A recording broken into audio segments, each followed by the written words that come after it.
हाय आर्मिस, आपका स्वागत है मेरे YouTube channel BTS Korean army 111 इन भोजपुरी सॉन्ग। तो आज मैं आप लोगों को माय क्रूर माफिया हस्बैंड का पार्ट 16 बताऊंगी। चलिए स्टोरी स्टार्ट करते हैं। पिछले पार्ट में हमने देखा था कि युंगी की चाची और उसकी बहू शोकी क्या प्लानिंग कर रही हैं वो किसी को नहीं पता, लेकिन वो अपनी बहू से बहुत ही घटिया प्लान्स डिस्कस करती है। उसकी बहू भी खुश हो जाती है और अपनी सासू माँ को कहती है, आपका दिमाग बहुत ही अच्छी तरीके से चलता है मॉम।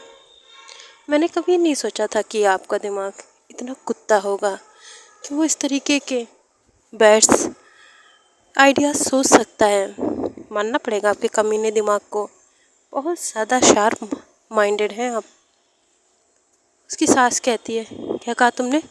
कुत्ता? मेरा दिमाग कुत्ता नहीं है, मेरा दिमाग लोमड़ी की तरह चालाक है। समझ में आया? वो प्लानिंग इतनी अच्छी करता है कि कोई भी उसे समझ ही नहीं पाता है, और वही तुम्हें करना है।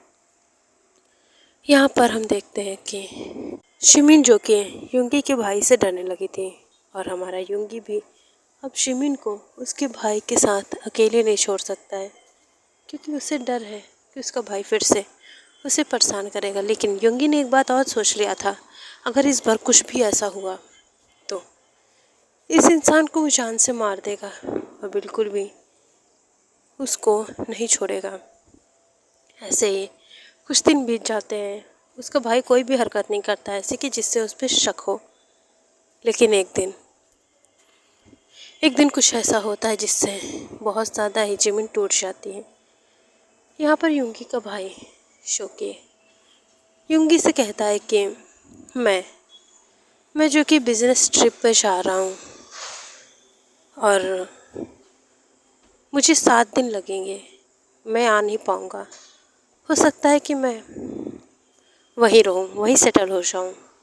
युंगी कहता है कि जैसी आपकी इच्छा, और वैसे भी मुझे कोई प्रॉब्लम नहीं है।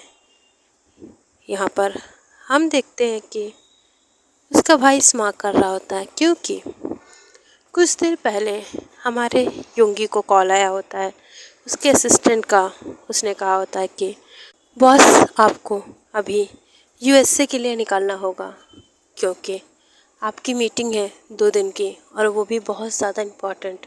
आपको उससे अरबों का लॉस हो सकता है अगर आपने वो मीटिंग अटेंड नहीं की तो। युंगी कहता है कि ठीक है, मैं समझ रहा हूँ, और मुझे थोड़ी सी ज़मीन के लिए फ़िक्र है, क्योंकि वो मेरे भाई के साथ बिल्कुल सेफ़ नहीं है। उसने उसके साथ ज़बरदस्ती करने की कोशिश की। यहाँ पर युंगी के असिस्टेंट का भी दिमाग ख़राब हो जाता है। आखिर कोई इंसान इस तरीके से कैसे गिर सकता है? लेकिन हमारे युंगी को सब कुछ पता होता है कि उसका भाई कैसा है, इसलिए वो अपनी ज़मीन को सेफ़ रखना चाहता था। इस वजह से वो उसे उसकी नज़रों से दूर रखना चाहता था।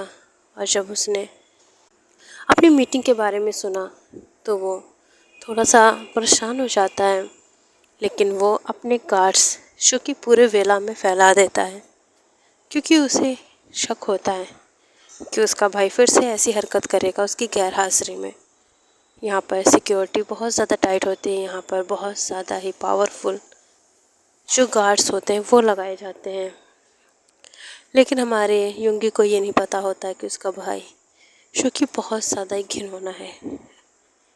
ये सारी बातें कोई सुन रहा होता है, वो कोई और नहीं, युंगी का भाई होता है। वो जब ऐसी बातें सुनता है उसके फेस पे स्माइल आ जाती है कि वाह, मेरे तो बिना कुछ किए ही इतना बड़ा मौका मेरे हाथ लगा है, अब तो जिमिन को टेस्ट करना बनता है। और वो इतनी गंदी स्माइल देख के वहाँ से आके डाइनिंग टेबल पर बैठ जाता है और खाना खाने लगता है। और हम देखते हैं कि उसने ये बात इसी वजह से कही कि उसे 7 दिन के लिए उसे फॉरेन कंट्री जाना है, क्योंकि वो जानता था अगर वो कहेगा 1 दिन के लिए तो वो बिल्कुल भी युंगी की नज़रों से नहीं बच सकता है। यहाँ हमारा युंगी ऑफिस के लिए चला जाता है, और हम देखते हैं कि बहुत ज़्यादा ही बुरी प्रॉब्लम हो चुकी थी।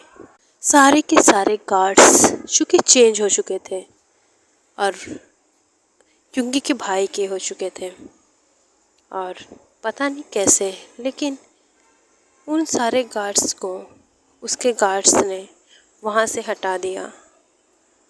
और उन लोगों को जो कि ये बता दिया गया कि उनके बॉस ने उन्हें एक सीक्रेट मिशन पे भेजा है। तो उन लोगों ने जो कि सोचा कि इनके भाई हैं तो ये झूठ कैसे बोल सकते हैं, इस वजह से वो वहाँ से चले जाते हैं। और सारे गार्ड्स जो कि अब उसके भाई के होते हैं। यहाँ हमारा युंगी शाम को काम करके आता है, उसे जल्दी निकलना होता है। यहाँ पे सिमिन जो कि बिल्कुल भी नहीं चाहती थी, वो उसे पप्पी आइस के साथ देख रही होती है। युंगी उसके सिर पे हाथ रखता है, उसके फोरहेड पे किस करता है, पता नहीं क्यों उसका मन करता है। शिमिन जो कि उसके प्यार को महसूस कर पा रही थी।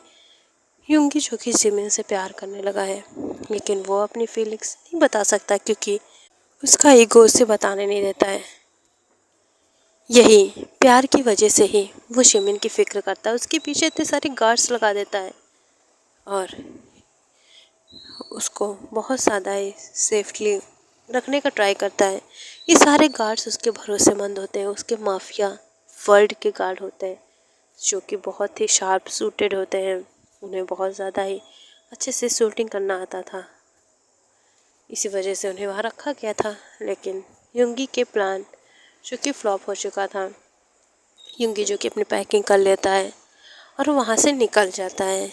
युंगी को जो कि हम देखते हैं कि वो चला जाता है, उसको गए हुए 1 घंटे हो जाते हैं। तब उसका भाई अपना प्लान जो कि स्टार्ट करता है। वो अचानक से घर पे आ जाता है और शिमिन से कहता है कि मेरी जो मीटिंग्स थी वो कैंसिल हो गई हैं और मेरे बॉस ने कहा है कि मैं यहाँ पर रहूँ क्योंकि उस कंपनी का बॉस मैं ही हूँ। तो इस वजह से वो डील जब कैंसिल हो गई तो मैं यहाँ वापस आ गया। क्या तुम मुझे कुछ खाने को दे सकते हो, मुझे भूख लगी है।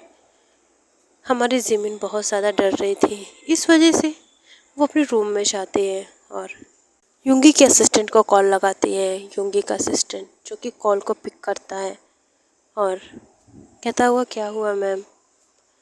तो शिमिन कहती है कि वो युंगी मेरा फ़ोन नहीं उठा रहे, उनका फ़ोन स्विच ऑफ क्यों है। असिस्टेंट कहता है कि मैम उनका फ़ोन इसलिए स्विच ऑफ है क्योंकि वो फ़्लाइट में है, वो इस समय फ़ोन को बिल्कुल भी पिक नहीं कर सकते। मैंने चूँकि उनके गार्ड से बात की है, इस वजह से मुझे पता है। तो फिर शिमिन कहती है कि उनको जब भी कॉल लगाना और उनसे अगर कांटेक्ट हो जाए तो उन्हें ये कह देना कि उनके भाई वापस आ गए हैं। तो फिर अब उनका असिस्टेंट कहता है कि पर कैसे, वो तो 7 दिन के लिए गए थे ना। तो फिर शिमिन कहती है कि मुझे नहीं पता, लेकिन उनसे बस इतना कह देना उनका भाई वापस आ गया है, बाकी वो आगे का सब जान जाएंगे। यहाँ असिस्टेंट को सारी बात पता थी, उसका तो खून ही खोल गया। अब वो युंगी को कॉल पे कॉल लगाना चाहता था और लगा भी रहा था, लेकिन यहाँ पे भगवान को भी कुछ और ही मंजूर था। यहाँ हम देखते हैं कि युंगी का भाई डिनर करके जो कि डायरेक्ट शिमिन के रूम में आ जाता है। वो शिमिन को जो कि फोर्स करने लगता है, उसके गले पे बाइट करने लगता है, उसके साथ ज़बरदस्ती उसको किस करने लगता है। ये सिचुएशन इतनी ज़्यादा डरा देने वाली थी शिमिन को, वो बिल्कुल भी इन सिचुएशन को सामना नहीं कर पा रही थी। वो इंसान इतना ज़्यादा हैवान बन चुका था कि उसने शिमिन के कपड़ों को फाड़ना शुरू कर दिया। उसके कंधे से कपड़े को फाड़ के वहाँ पे किस और लव बाइट्स देने लगा, जो कि बहुत ज़्यादा ही गंदे तरीके से शिमिन को टच कर रहा था। उसे बहुत ज़्यादा गंदा लग रहा था। शिमिन जो कि बहुत ज़्यादा डर गई थी, वो खुद को बचाने के लिए बहुत ज़ोर से उसके प्राइवेट पार्ट पे किक मारती है और वहाँ से जल्दी से भाग के नीचे आती है और गार्ड्स को बुलाने लगती है। गार्ड्स जो कि बाहर से अंदर आते हैं और शिमिन और उनसे कहती है कि प्लीज़ मुझे इससे बचाओ, प्लीज़। सारे गार्ड्स स्मार्ट करते और कहते हैं कि बॉस, क्या मैं इसे पकड़ूं जिससे आपको कोई प्रॉब्लम ना हो। यूंगी का भाई कहता है नो बेब्स, इसको पकड़ने की ज़रूरत नहीं है, आखिर भाग के कहाँ जाएगी। और वैसे भी इसे मुझे दौड़ा दौड़ा कर इसके साथ वो सब करना है, आखिर देखो कितना स्टेमिना है इसके पास। जिमिन जो ये सब सुनती है गार्ड्स के मुंह से तो वो शॉक हो जाती है। तभी यूंगी का भाई शोकी जिमिन से कहता है कि क्या सोच रही हो, ये गार्ड्स मेरी तरफ क्यों है, मेरी बोली क्यों बोल रहे हैं। तो मैं तुम्हें बताऊं, मैंने देख के यहाँ से जाने से पहले ही सारे कार्ड्स को चेंज कर दिया था। समझ में आई। यहाँ पर हम देखते हैं कि अब वो जिमिन को बहुत ज़ोर से सोफे पे पुश करता है। जिमिन जो कि अभी इन सब के लिए रेडी नहीं होती है और बहुत ज़्यादा ही वो डर रही थी। तभी हम देखते हैं कि उसने जिमिन के क्लॉथ को फाड़ दिया। जिमिन सिर्फ अपने अंडरगारमेंट्स में थी और बहुत ज़्यादा ही गुस्से से उस इंसान को देख रही थी। उसे ऐसा लग रहा था कि अब वो नहीं बच पाएगी। वो इंसान उसे सोफे से उठाकर वापस फर्श पे लेकर आता है और कहता है कि चलो आज मैं तुम्हारे साथ फर्श पे ही सब करता हूँ, थोड़ा सा मज़ा आ जाएगी। और वो उसे फिर से बाइट करने लगता है। जिमिन इस समय बहुत ज़्यादा डर चुकी थी और वो अपना होश खोने लगती है और वो अब बेहोश हो चुकी थी। यहाँ पर उसका भाई बहुत ज़्यादा स्मार्ट करता है, लेकिन तभी उसके सिर पे बहुत ज़ोर से एक पंच पड़ता है। तो आर्मीज इस पार्ट को एंड करते हैं। नेक्स्ट पार्ट में जानेंगे कि अब वो कौन था, किसने इस तरीके से यूंगी के भाई को मारा। तो बाय आर्मी सलांगे। ये पार्ट कैसा लगा आप लोग कमेंट कीजिए और बताइए स्टोरी कैसी है। Love you so much army, thanks for support.